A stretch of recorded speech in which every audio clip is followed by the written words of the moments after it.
పెళ్లిలో పండితులు వధూవరులిద్దరినీ అగ్నిగుండం చుట్టూ 7 అడుగులు నడిపిస్తారు.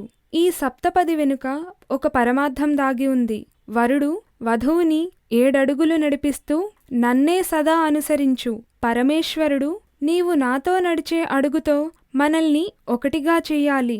ఇంకా అన్నాన్ని, శక్తిని, బుద్ధిని, సుఖాన్ని, పశువృద్ధిని, ఋతుసంపదను, ఋత్విక్ సంపదను కలుగచెయ్యాలి.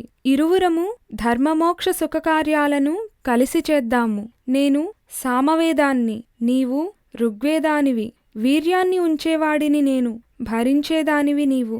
వర్షపు నీటి చుక్కలు నేలమీద పడి పరమోషధులు మొలకెత్తినట్టు నాకు సంతానము కలుగజేయి.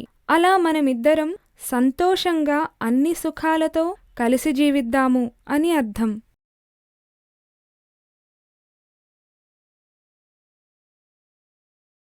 ఈ వీడియో మీకు నచ్చినట్లయితే లైక్ చేయండి, షేర్ చేయండి. మరిన్ని అప్డేట్స్ కోసం మా జనహితం టీవీని సబ్స్క్రైబ్ చేయడం మాత్రం మర్చిపోకండి.